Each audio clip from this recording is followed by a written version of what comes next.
Selamat malam semua.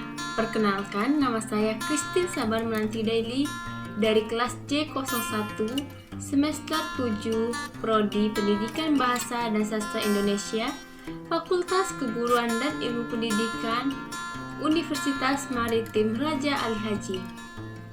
Pada UTS mata kuliah psikolinguistik ini, saya akan menjelaskan sedikit mengenai materi landasan neurologis pada bahasa. Bahasa manusia dapat mempergunakan persepsi ujaran. Di dalam sebuah ujaran ini, terdapat beberapa faktor yang mempengaruhi sebuah bahasa, yakni faktor biologis dan faktor neurologis. Pada kedua faktor ini, menjadi pembeda antara bahasa manusia dengan bahasa binatang. Mengapa? Karena perkembangan pada bahasa manusia ini sangat erat kaitannya dengan perkembangan biologis. Begitu juga pada faktor bahasa, yaitu yang sangat erat kaitannya antara otak manusia dengan bahasa. Langsung saja kita akan masuk pada pembahasan mengenai landasan neurologis pada bahasa. Pada kedua faktor ini menjadi pembeda antara bahasa manusia dengan bahasa binatang. Mengapa? Karena perkembangan pada bahasa manusia ini sangat erat kaitannya dengan perkembangan biologis. Begitu juga pada faktor bahasa, yaitu yang sangat erat kaitannya antara otak manusia dengan bahasa. Beberapa faktor neurologis sangat berkaitan dengan bahasa karena kemampuan manusia dalam berbahasa ternyata bukan hanya karena lingkungan, akan tetapi karena kuadrat neurologis yang dibawanya sejak kecil atau sejak lahir. Landasan neurologis bahasa inilah yang mampu menjawab bahwa manusia memiliki kemampuan berbahasa, tetapi hewan tidak. Otak manusia dengan otak hewan berbeda. Bukan hanya bentuknya saja yang berbeda, tetapi fungsinya juga berbeda. Hal ini membuktikan bahwa sebagian besar otak manusia digunakan untuk proses mental, termasuk pada proses kebahasaan, sedangkan hewan hanya untuk kebutuhan fisiknya saja. Hal ini dapat kita lihat bahwa perbedaan neurologis yang membuat manusia dapat berbahasa, sedangkan hewan tidak. Selanjutnya, kita akan membahas tentang evolusi otak manusia. Menurut Kamus Besar Bahasa Indonesia atau KBBI, evolusi adalah perubahan atau pertumbuhan secara berangsur-angsur dan perlahan-lahan. Sedangkan otak adalah alat sentral supervisor dari sistem saraf yang mengatur dan mengkoordinasi sebagian besar gerakan. Jadi, evolusi otak adalah perubahan secara perlahan fungsi otak, baik itu dalam proses pengenalan, emosi, ingatan, pembelajaran motorik, yang merupakan perubahan sifat-sifat yang terwaris dari generasi sebelumnya yang berlangsung secara bertahap. Selanjutnya itu hubungan otak manusia dengan otak hewan. Manusia tentu saja berbeda dengan hewan. Di samping perbedaan fisiknya, manusia dengan hewan memiliki perbedaan pada otak.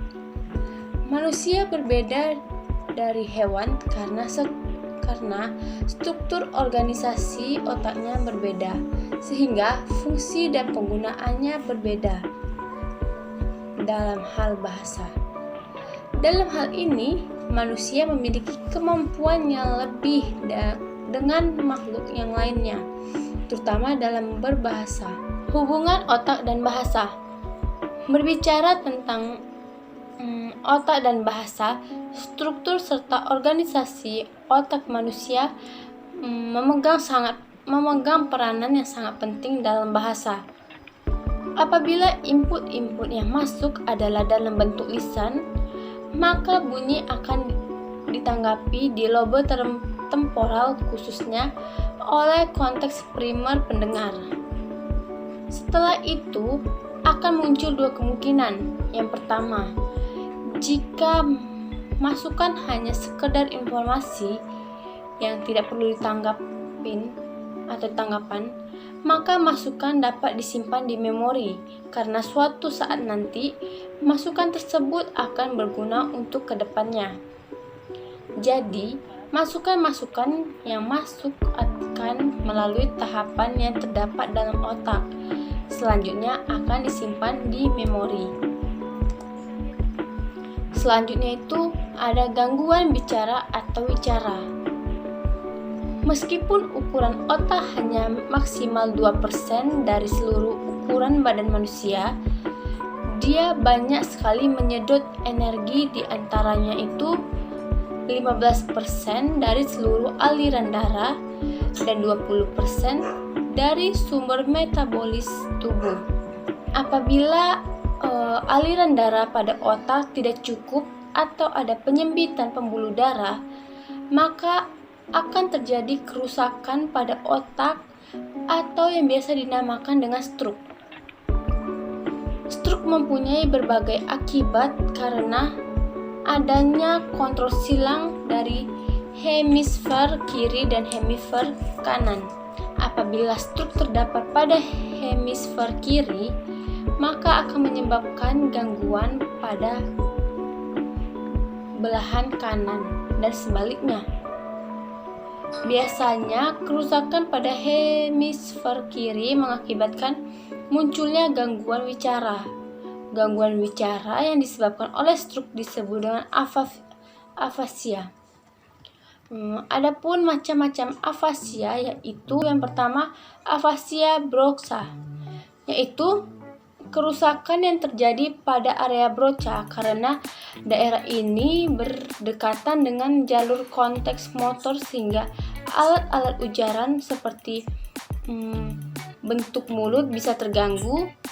Yang kedua itu ada afasia Wernicke, yaitu jenis kerusakan ini adalah kerusakan bahasa yang disebabkan oleh kesulitan dalam memahami pendengaran. Ini juga disebut dengan sensori aphasia. Orang yang terkena kerusakan ini sangat lancar dalam berbicara, tetapi mereka sulit untuk mendengar kata-kata tersebut untuk memiliki makna yang sebenarnya. Mereka kesulitan dalam menentukan kata-kata yang tepat, disebut juga dengan anomia.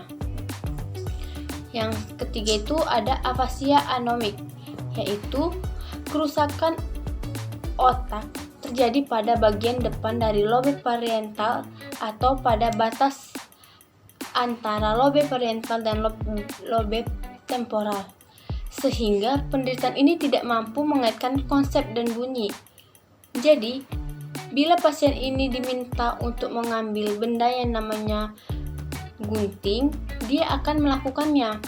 Akan tetapi, kalau kepadanya ditunjukkan gunting, dia tidak dapat menamakan atau dia tidak dapat mengatakan nama benda itu. Yang keempat, afasia global, yaitu kerusakan yang terjadi tidak hanya pada satu daerah saja, tetapi di beberapa daerah yang lainnya. Kerusakan bisa menyebar dari daerah broca melewati korteks motor, melaju dari daerah parietal dan sampai ke daerah Wernicke, sehingga mengakibatkan gangguan fisikal dan verbal yang sangat besar. Yang terakhir itu ada afasia konduksi, yaitu kerusakan yang terjadi pada fiber-fiber yang ada pada vasikus akurat yang menghubungkan antara lobe frontal dan lobe temporal, sehingga penderitaan ini tidak dapat mengulangi kata yang dapat diberikan kepadanya. Selanjutnya itu ada akibat lain dari stroke, yaitu yang pertama ada gangguan bicara, ada tidak dapat melakukan gerakan-gerakan tertentu, ketiga itu kehilangan ingatan, dan keempat itu ketidakmampuan untuk mengenal wajah. Selanjutnya itu perkembangan bahasa pada anak. Sebelum mencapai umur 16-an ke bawah, sekitar umur 12-an tahunan itu, anak mempunyai kemampuan untuk memperoleh bahasa manapun yang disajikan padanya secara natif. Hal ini tampak terutama pada akses. Pada masa anak berumur 2-12 tahun, ia memperoleh bahasa manapun dengan kemampuan seorang penutur asli. Misalnya itu pada keluarga Tionghoa yang tinggal di Jawa, kemudian mereka melahirkan anak, dan anak itu bergaul dengan anak Jakarta sampai dari umur 2-12 tahun.